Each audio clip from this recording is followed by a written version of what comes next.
You're busy, yeah? There's never enough time to focus on your future work happiness. But if you don't focus on it, things just stay the same, don't they?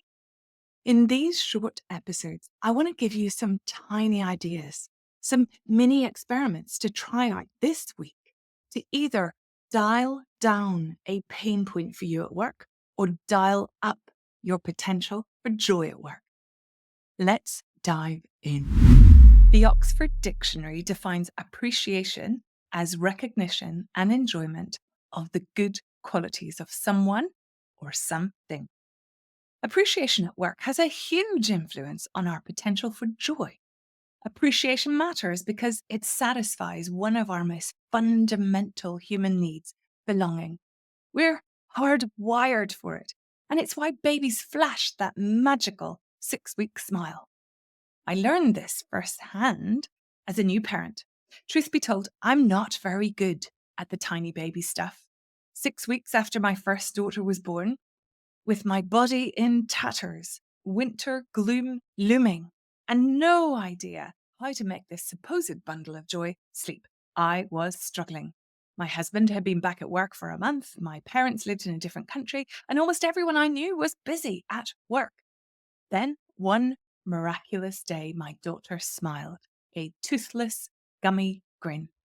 That smile told me my exhaustion, the dark circles, and my round-the-clock care had been noticed, had been worthwhile, and had been appreciated. In that moment, we decided we'd be friends forever. Appreciation is a powerhouse of potential for your joy. At work, at home, in sports, and in friendships. It transforms relationships, elevates morale, and reminds us that what we do matters. Now let's talk more about appreciation at work. In one of the very first tasks in my career design program, I ask clients to assess how well their human needs are being met at work, over and over. I noticed a pattern. Those least satisfied with their work often feel underappreciated. These professionals are experienced in their fields. They're often perceived as very successful and people who deliver high quality work. Yet, they feel seriously underappreciated. Most often, the culprit is actually their direct line manager. Sometimes it can be a broader sense that their hard work doesn't matter enough to their colleagues around them. Gallup research confirms this. When employees feel regularly appreciated, they're more engaged, more productive, and less likely to leave. True and real appreciation. Now, what does that look like? Well, here's what real appreciation isn't. The dreaded annual appraisal. You know, the one with the windowless office that is the lowlight of your work calendar. And often, sadly, it's tied to a financial bonus. Nope, that's not it. True appreciation is spontaneous. It happens in the moment when someone nails a presentation, stays late to help a colleague, or consistently delivers stellar work. If appreciation is so clearly a win-win, why don't we do it more? In my work, I see two dominant reasons. The first is time poverty. More and more, I see much of the working world simply feeling too overwhelmed to pause and notice. The second is a perceived lack of importance. Showing appreciation can feel unnecessary, even indulgent, when big deadlines are looming. But appreciation doesn't need to be a grand, splashy, time-consuming gesture. Here are two simple, effective experiments I'd love you to try this week. Pick the one that feels easiest for you. Experiment number 1. Catch someone, anyone, doing something good. In your next meeting, look for someone doing something well. It can be anything. The smaller, the better. Articulating an idea well, crafting a solid report, helping a colleague, or making a good suggestion for improvements. Then Tell them what you noticed. Be specific.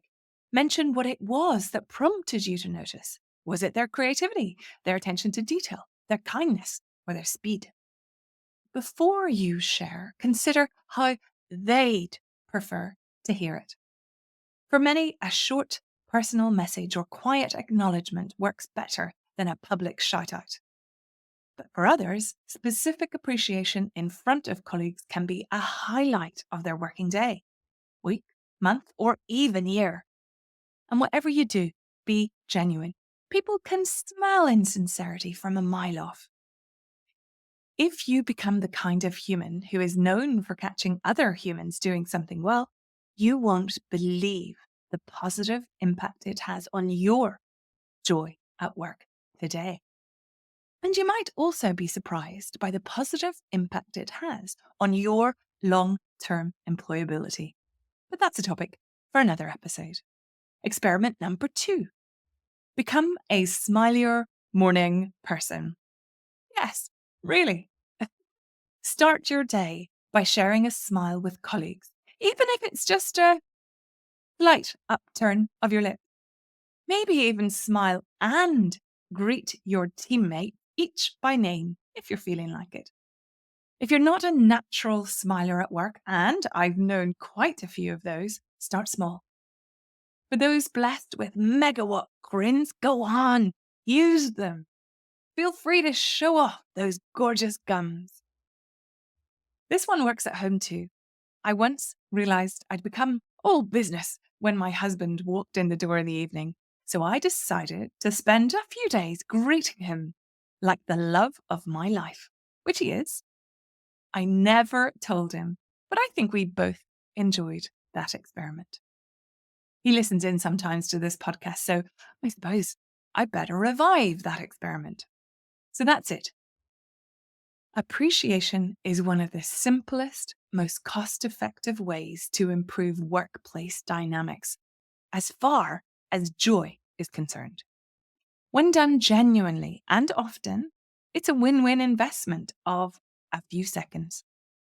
The giver feels a jolt of joy, and the recipient feels seen. This week, try it. Catch someone doing something good and tell them specifically why you were impressed. Or smile more. Invest just a little human energy into appreciating those around you and watch how it influences their joy at work and yours. If you enjoyed this, you might also enjoy my Life Satisfaction Assessment.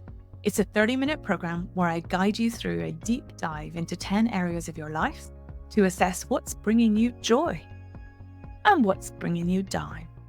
I call it Derailed. It's a fabulous place to begin a joy at work redesign.